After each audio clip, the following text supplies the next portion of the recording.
We're going to talk about splitting notes. We're going to take a look at what that really does for us. So with our MIDI, one of the things that we can do is if, let's say we wrote everything on the piano in just one full pass using two hands, we can actually manipulate what's happening with our notes and span them out to different parts.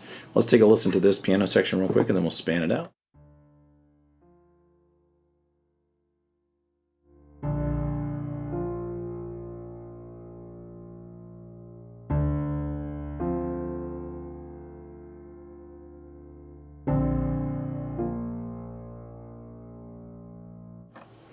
Okay, nothing too difficult. Here's what we're going to do. Let's go ahead and separate this section. I'm just going to hit Command E so I can have this whole thing separated when I look at the MIDI. I'm going to double click it and take a look specifically at these notes just from the piano. Now, we can manually steal these notes and put them anywhere else. So like in our MIDI editor, we can see everybody here across our timeline. And we can kind of skip through adding this into different places. So like, let's just say I decided, oh, I want to steal all of these upper notes. I can hit copy, turn my actual part that I'm seeing right now off, and go to something else like the horn 2 part. And from there, just hit paste. Oops, although it didn't. Oh yeah, it did it in the, I'm assuming it did it in the upper range.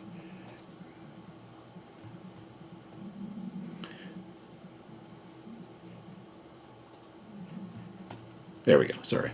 So now we can listen back to that if we solo just the horn for a second.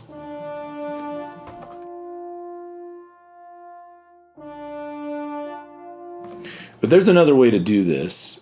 If we go back to that section where we have all of those together on the piano, we'll see all those notes here. And what we can do with this is if we go up to Event Operations, select /split notes. What this is going to do is this is going to allow us to target notes that we'd like to split from certain areas. And so a couple of things we can do is there's some pitch criteria that immediately are available.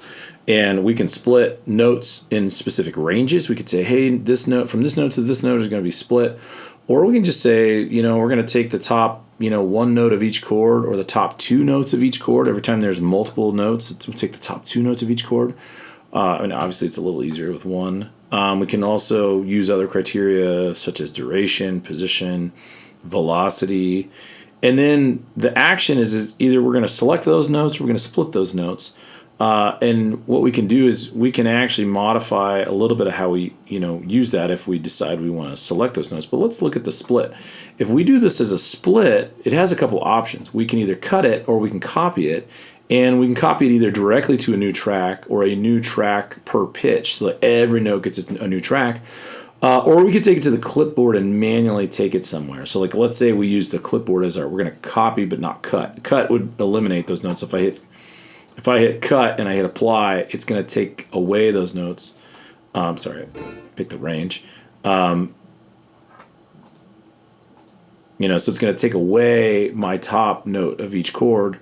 If instead I just say, all right, let's copy the top notes of each chord, and we're going to hit apply, it's going to go and be copied to the clipboard. And now if I go back to my horn 1 and eliminate this, it's back to the same position and hit Command V to paste, I'll now get the top of all of those notes. And so of each of those sections where there was a top note, there we have it.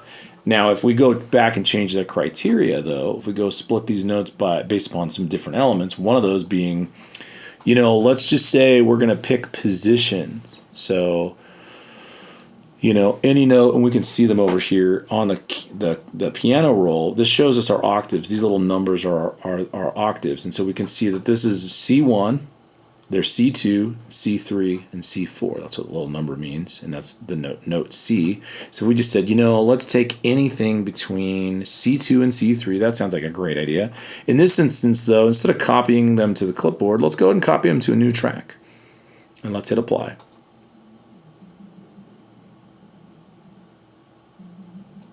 Oh, sorry. Somehow we didn't.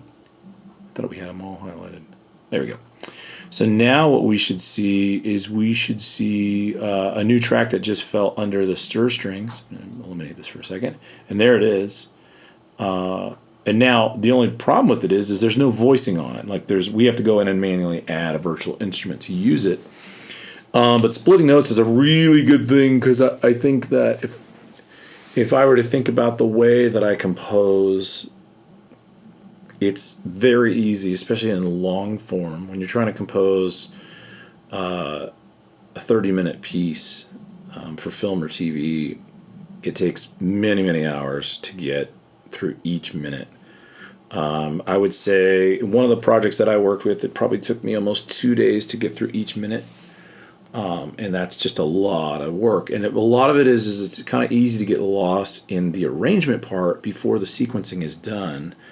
And so it's kind of nice to just sit down with a piano or a single instrument and work the sequence to get the right feel, to get the right hit points, to make sure that you're establishing the right melodic features before you really waste a lot of time with the voicing.